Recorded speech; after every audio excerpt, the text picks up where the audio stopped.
मैंने जब शुरुआत की थी तो मैं उस समय बस एक ही मकसद था कि गाँव में लोगों को थोड़ा-सा वहाँ पर कैसे वो जागरूक हो सके और गाँव में अक्सर जो इवन पीआईओज़ होते हैं, जो पंचायत स्तर पर मध्य प्रदेश में जैसे पीआईओ होते हैं, ग्राम पंचायत सचिव होते हैं, तो उन लोगों को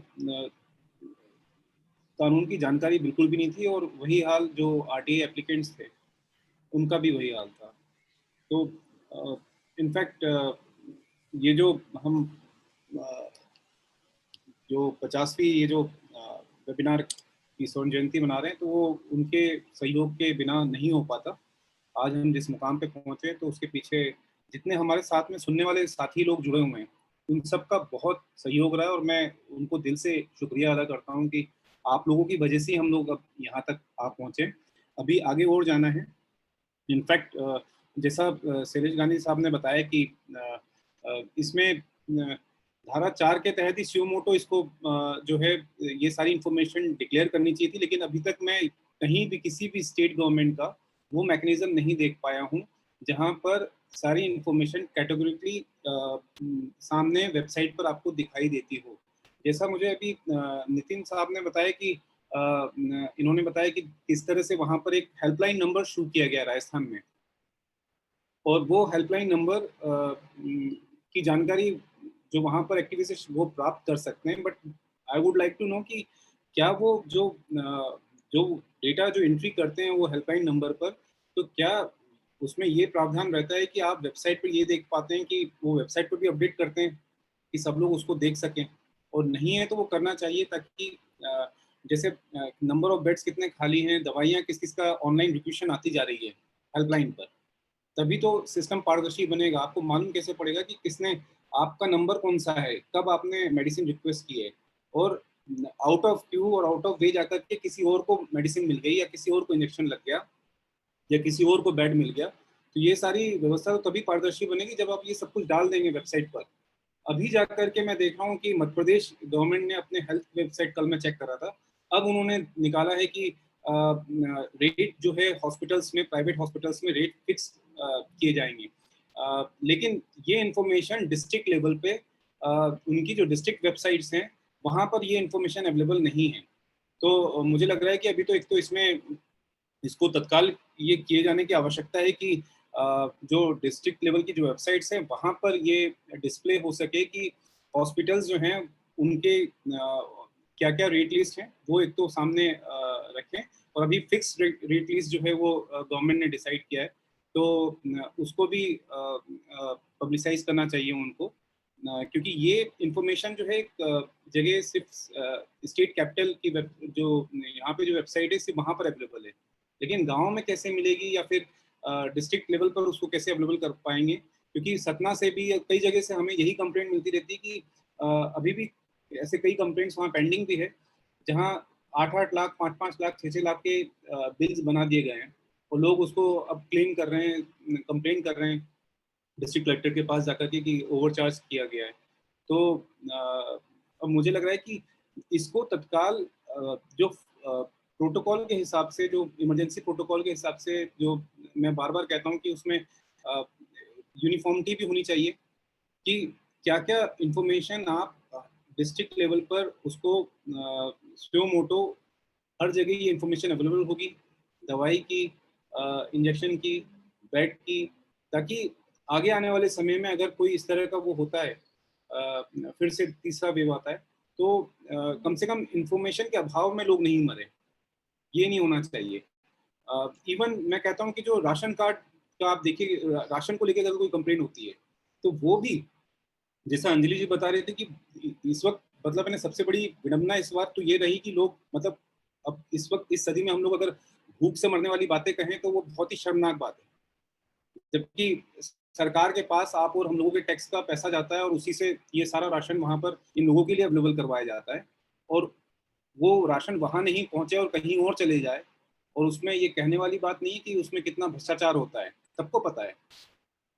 और ऐसे समय में जो ज़रूरतमंद है और जिन लोगों को ज़िम्मेदारी से लोग उनको राशन अगर नहीं दिलवा पा रहे हैं, तो ये सबसे बड़ा फेलियर है। तो मेरा कहना है कि इसमें भी एक सिस्टम ऐसा डेवलप होना चाहिए, खासतौर से इमरजेंसी इसमें, कि अगर किसी अगर हमारे घर में मान लीजिए कोई हेल्प आ रही है, वो उसने बोला कि मुझे राशन नहीं मिल रहा है, तो आपने अगर उसको ऑनलाइन अगर डाल दिया रिक्वेशन, आप कोरोना के समय आप कहाँ जाएंगे, कहाँ दौड़ेंगे, किसके पास जाएंगे? ऑफिस बंद हो जाते हैं, लॉकडाउन हो जाता है। तो ये सिस्टम ऐसा होना चाहिए कि आप अगर उसको ऑनलाइन अगर आपने रिक्वेशन डाल दी, तो उसका क्या निराकरण हुआ और वो सब चीजें, उसका जो ऑनलाइन उसका निराकरण होगा वो सामने दिखना चाहिए और टाइम बाउंड मैनर में होना चाहिए। तो मुझे लगता है कि ये सिर्फ दवाइयाँ, हॉस्पिटल और ये सब नहीं, इनफैक्ट राशन और ये सब तमाम चीजें जो कि एक व्यक्ति के जीने के लिए बहुत जरूरी है, वो सारी इंफॉर्मेशन उस समय ऑनलाइन मोड में कैसे हम कर सकते हैं, किस तरह से लोगों का जीवन बचा सकते हैं, किस तरह से जो लोगों को परेशानी आ रही है उसको हम सॉर्ट आउट कर सकते हैं।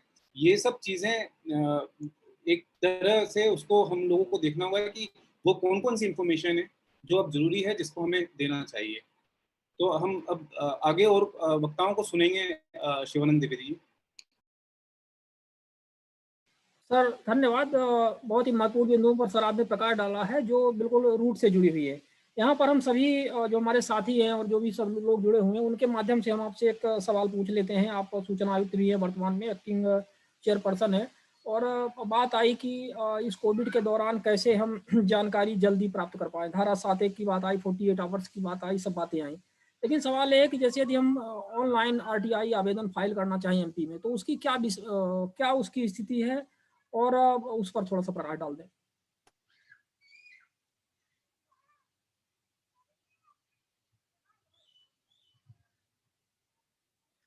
सर सुन पा रहे हैं? आपने शिवानंद जी क्या था, कुछ ऑडियो ड्रॉप हो गया था। हाँ जी, हमारा सिर्फ ये एक प्रश्न था, सभी हमारे पार्टिसिपेंट्स की तरफ से जानना चाह रहे थे कि हमने बात की, धारा 7(1) की बात की, 48 आवर्स के अंतर्गत जानकारी उपलब्ध होने की बात की और सारी बातें की। लेकिन जब हम मध्य प्रदेश में आते हैं तो हमारा एक सिंपल सा एक क्वेश्चन रहता है, हमारा टेंशन जाता है कि क्या हम ऑनलाइन आरटीआई आवेदन फाइल कर सकते हैं, और उसकी क्या विशेषता अभी तक आयोग, मतलब क्या व्यवस्था अभी तक आयोग ने की है, और उसका क्या प्लान है, थोड़ा इस पर प्रकाश डाल दें।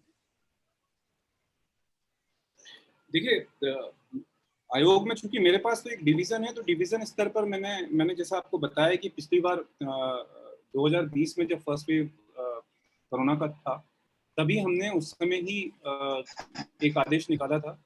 आपको याद होगा जो एक कोरोना के समय, in the midst of corona, वहां पर में जो कुछ लोगों को बेघर कर दिया था। अब आप सोचिए क्या होता है कि जब कोर्ट भी नहीं जा पा रहा है, आदमी कहाँ जाएगा, ऑफिस बंद है, लॉकडाउन है, तो ये हर चीज का ब्रेकडाउन हो जाता है ना, जुडिशरी ब्रेकडाउन है, आपको वो जस्टिस नहीं मिल रहा है। तो वहां से उन लोगों को बेघर कर दिया था, और बेघर करके एक जगह जो है उनको रहने के लिए थोड़ा शोर मचा। हम लोगों, मेरे पास जब वो आई, उसके बाद मैंने इंक्वायरी के लिए मैंने कहा कि इसमें जानकारी सारी दी जाए। तो फिर उसके बाद उन्होंने कुछ उनको रिहेबिलिटेशन के लिए कुछ काम करने लगे उसके लिए। लेकिन उस समय हमने एक आदेश भी निकाला था कि ये ऑनलाइन जो जो इस तरह के जो 48 आवर्स में जो एप्लीकेशन जो डील की जाती है, उसके लिए क्योंकि ऑफिसेज बंद रहते हैं, और जीवन और स्वतंत्रता से संबंधित जो भी अगर इस तरह की कोई अगर आरटीआई आती है, तो उसके लिए ऑनलाइन लेने की व्यवस्था की जाए। और ये हमने आदेश दिया था, लेकिन वहां से उस समय कोई रिवर्ट वहां से आया नहीं, और उसके बाद मुझे खुद उसका मुझे आइडिया नहीं है कि वो अब किस स्टेज पर उस आदेश का क्या हुआ है, क्योंकि अभी तक मेरे पास कोई उसका फीडबैक नहीं आया है। हेलो सर इसी में यदि हम बात करें आयोग की, तो आयोग का वेब पोर्टल में ये व्यवस्था होनी चाहिए। हमारे आयोग के वेब पोर्टल में व्यवस्था नहीं हो पाई है, जबकि एक बार ये मामला उठा था, विवेक तनखा जी ने उठाया था कि ये व्यवस्थाएं ऑनलाइन होनी चाहिए। यदि हमारे आयोग में व्यवस्थाएं होती तो वहां से सीधे आरटीआई आवेदन भेज देते और वो उस विभाग को पहुंच जाता है।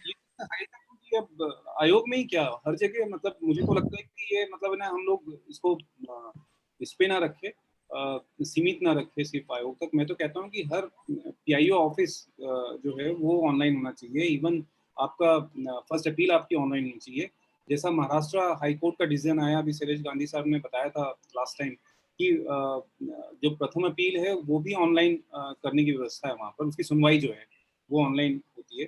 तो और आजकल बहुत इजी हो गया, फोन पर सुनवाई की जा सकती है। तो ये करना चाहिए और इसकी काफ़ी ज़रूरत है। और आयोग में अभी इस वक्त जो है जहाँ मैं देख पा रहा हूँ कि जो वेबसाइट है, वेबसाइट पर अभी तक ऑनलाइन की व्यवस्था तो नहीं है। हाँ, मैंने अपने डिवीज़न में आप लोगों को मैंने जैसा बताया, मेरा तो ईमेल आईडी ट्विटर पे भी है और बाकी जीआरडी नंबर भी हमने देख के रखा हुआ था। तो हम लोग जो ईमेल पे आ जाता है या फ़ोन करके जो बता देते हैं, तो वो हम उसको वैसे ट्रीट कर लेते हैं, ऑनलाइन ही ट्रीट कर लेते हैं उसको। कि वो एक पैरेलल एक हमने अपने स्तर पे अपनी व्यवस्था बनाई है, लेकिन मुझे लगता है कि ये एक स्ट्रक्चर्ड वे में हो, सही तरीके से हो, आयोग स्तर पर हो तो ज़्यादा बेहतर होगा। बिल्कुल सर, इसको स्ट्रक्चर्ड वे पे हमें करना चाहिए और हमें लगता है कि एक सेंट्रलाइज्ड सिस्टम होना चाहिए पूरे एमपी का, जहां पर हम आवेदन भेजें तो किसी भी विभाग से संबंधित हो, किसी भी जिले से संबंधित हो, उस जिले पे उस व्यक्ति को डिलीवर हो जाए और उनकी फिर रिस्पॉन्सिबिलिटी रहे कि वो जिस तरह से हमारा सेंट्रल इंफॉर्मेशन कमीशन का सिस्टम काम करता है, वैसे भी हमारे स्टेट का भी हमारे लिए काफ़ी डिफिकल्टी हुई एक्चुअली आरटीआई फाइल करने में। अभी हैं? हाँ, निखिल डे सर हैं जी, सर जुड़े हुए। निखिल डे सर हैं? सर जुड़े हुए तो हैं, लेकिन सुन पा रहे हैं कि नहीं? निखिल डे सर सुन पा रहे हैं क्या? क्योंकि अगर वो होते तो मुझे वो जानने की काफ़ी रुचि थी, क्योंकि मुझे लग रहा था कि शायद वो जिस बात के लिए हम लोग बात कर रहे थे उसका सॉल्यूशन शायद कहीं हम लोग उसके आसपास पहुंच गए थे कि आपको क्या क्या जानकारी चाहिए। क्योंकि अगर उनके पास अगर हेल्पलाइन नंबर उन्होंने जैसे राजस्थान में खोला हुआ है हेल्पलाइन नंबर, तो उसमें हेल्पलाइन में हर तरह की कंप्लेंट आती है, चाहे वो हॉस्पिटल से रिलेटेड हो या फिर राशन से रिलेटेड हो या सारी चीज़ें होंगी। मुझे लगता है वही मैं जानना चाह रहा था कि अगर वैसा अगर कुछ सिस्टम है तो वो उस तरह की ग्रीवियंस के हिसाब से आप फिर आप डेटा मैनेजमेंट आराम से कर सकते हैं। तो आपको मालूम है कि आपको क्या क्या इन्फॉर्मेशन सामने रखनी होगी और उसको सिर्फ ऑनलाइन करने की ज़रूरत है। तो वो काम तो ऑलरेडी हो ही रहा होगा वहाँ पर। जी। मैं अगर कुछ इसमें जी, कह सकूँ राहुल जी, नहीं बिल्कुल आपने सही कहा कि हेल्पलाइंस हैं और बहुत सारे राज्यों में हैं। निखिल ने राजस्थान की बात करी, दिल्ली में भी और भी जगह पर राज्यों में हेल्पलाइंस तो हैं, पर जैसा पहले डिस्कस हुआ था, Okay, उन हेल्पलाइंस we'll को भी talk in a while. What's your day like? क्या सूचना मांगी जा रही है उसको कोलेट करने की मेरे ख्याल से बहुत सख्त ज़रूरत है। और मैनेजमेंट इंफॉर्मेशन सिस्टम्स तो लगाने की बहुत ज़रूरत है ही। धारा 4 के तहत कोई कारण नहीं है कि सरकारें सूचनाएं लोगों तक ना पहुंचा सकें। आफ्टर ऑल मतलब मोस्ट ऑफ द डेटा जो कि है वो ऑनलाइन फॉर्म में कहीं ना कहीं तो अवेलेबल किया जा सकता है। ऑफलाइन फॉर्म में भी होना चाहिए, बट डेफिनेटली ऑनलाइन फॉर्म में वो इंफॉर्मेशन अवेलेबल कराई जा सकती है। ओनली प्रॉब्लम इज दैट इच्छा शक्ति होने की ज़रूरत है सरकारों में।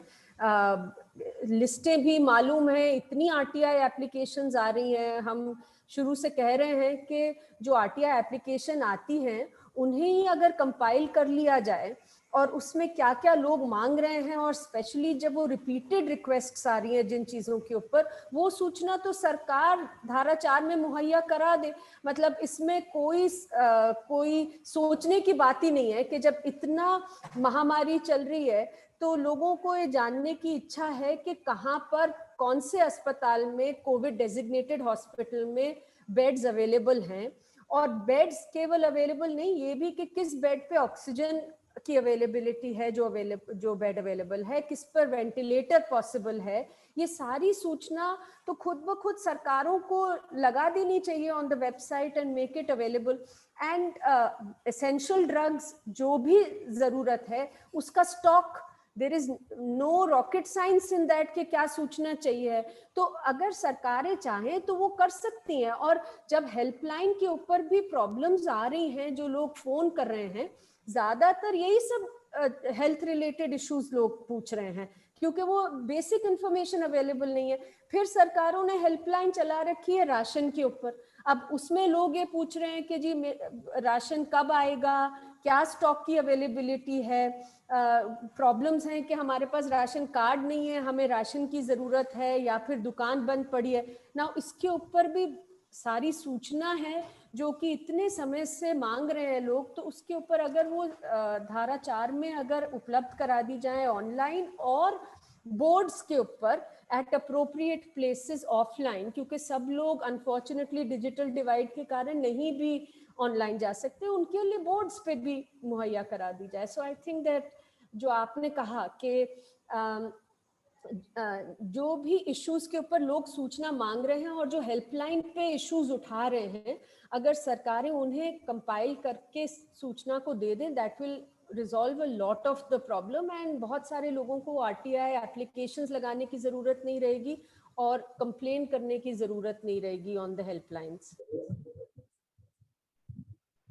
धन्यवाद अंजलि जी। इनफैक्ट जब आप कह रही थी, तो जब आपने बताना शुरू किया था, तो मेरे मन में एग्जैक्टली वही वर्ड आया जो आपने फिर आगे बोल दिया कि ये रॉकेट साइंस नहीं है।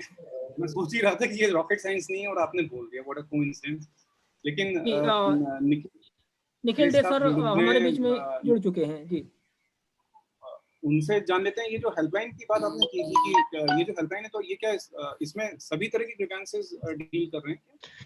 हाँ, तो मैं सॉरी, मेरा एक कॉल आ गया था तो मुझे जाना पड़ा। मैं ये पिछले साल इन्होंने हेल्पलाइन तो चालू है, और ये हेल्पलाइन जन सूचना पोर्टल के साथ भी जुड़ा एक हिस्से में। राजस्थान संपर्क मध्य प्रदेश में भी एक ऐसा एक किस्म का बहुत राज्यों में है, और अधिकतर ये हेल्पलाइंस जुड़े हुए हैं सर्विस डिलीवरी लॉज के साथ। अब इस हेल्पलाइन में फर्क ये है कि सर्विस डिलीवरी लॉ के अलावा लोगों को और बहुत शिकायतें हैं, तो ये हेल्पलाइन पहले तो सारी शिकायतों के लिए खुला है। और दूसरा, उस हेल्पलाइन में किसने शिकायत की, क्योंकि अधिकतर तो शिकायतें फोन पे आती है, कुछ आती है ऑनलाइन और माध्यमों से, और जो भी ऑफलाइन भी देते हैं शिकायत, उनको भी उस हेल्पलाइन के ऊपर दर्ज करना जरूरी है। तो उनका ट्रैकिंग आपके लिए, मेरे लिए, बाकी सारे लोगों के लिए खुला है, तो वो एक बहुत इंपॉर्टेंट चीज है। इस साल जब कोविड का फेज 2 का बहुत बड़ा क्राइसिस हुआ, तो उन्होंने उसको कन्वर्ट करके मात्र कोविड और हेल्थ रिलेटेड चीजों पर बांध दिया, और वो एक तरीके से जस्टिफाएबल भी लगा, क्योंकि उसमें ये 4-5 चीजों पर एक प्रोटोकॉल डाल दिया था कि एम्बुलेंस कितनी जल्दी पहुंचेगा, आपको कितनी जल्दी अस्पताल कोई रिफ्यूज नहीं कर सकता है आपको जगह, तो आपको अस्पताल में जगह दिलाने के लिए सरकार की जिम्मेदारी है कि वो मदद कराएंगे। उसमें आधे घंटे का टाइम था। यदि आपको रेमडेसिविर या ऑक्सीजन चाहिए तो उसमें भी सरकार की जिम्मेदारी है देने के लिए। तो सबसे पहले एक प्रोटोकॉल चाहिए, मतलब ये हेल्पलाइन बेकार है यदि एक प्रोटोकॉल नहीं है जिसके अगेंस्ट उसको मेजर किया जा सकता है। और उस हेल्पलाइन की हम मांग कर रहे हैं कि जैसे पिछले साल इन्होंने किया था, उसको राशन के लिए, एम्प्लॉयमेंट के लिए, मिड डे मील और ये सारे चीजें जिससे लोग अपनी जिंदगी जी सकें, उसके लिए वापस खोल दें। वो भी कोविड है, वो भी कोविड रिलेटेड है, क्योंकि आपको यदि राशन नहीं मिलेगा तो कोविड टाइम में आप कैसे जियोगे। तो वो चीज खुलवाने की हम कोशिश अभी वापस कर रहे हैं, उसको वाइडन करने के लिए, क्योंकि हेल्थ इश्यूज इतने नहीं है जैसे वो थे उस दौर में, 1-1.5 महीने के दौर में। काफी कम हुआ है राजस्थान में, और ये चीजें, बेड्स तो अवेलेबल है, इजिली ऑक्सीजन अवेलेबल है, दवाइयाँ अवेलेबल है, वो वाला क्राइसिस नहीं है। और मेरे ख्याल में, मैं रिपीट करूंगा, लेकिन ये एक एक्सरसाइज जनसूचना पोर्टल टाइप सरकार को करना चाहिए, लेकिन जब तक जनता पीछे नहीं पड़े रहे, और कमीशन इसमें मदद कर सकते हैं। हम लोग गए हमारे कमीशन के पास भी कहने के लिए कि आप इस पर ऑर्डर्स निकाल दोगे तो एक लीगल फ्रेमवर्क गाइडलाइन से ज्यादा बन जाएगा। आज जनसूचना पोर्टल के गाइडलाइंस है, वो हमने शेयर किए हैं, वो अच्छे हैं, और वो एक डिजिटल डायलॉग, एक आधार है। लेकिन यदि ऑर्डर कमीशन से निकल जाएगा हर स्टेट के लिए, तो वो एक बहुत अच्छी तरीके से बांधेगा, और उसका फ्रेमवर्क देना चाहिए। तो helpline is for grievance redress, लेकिन उसका आधार सूचना है, उसका आधार एक प्रोटोकॉल। और कमियां बहुत है, लेकिन कमी ढूंढने के लिए भी वो आधार है।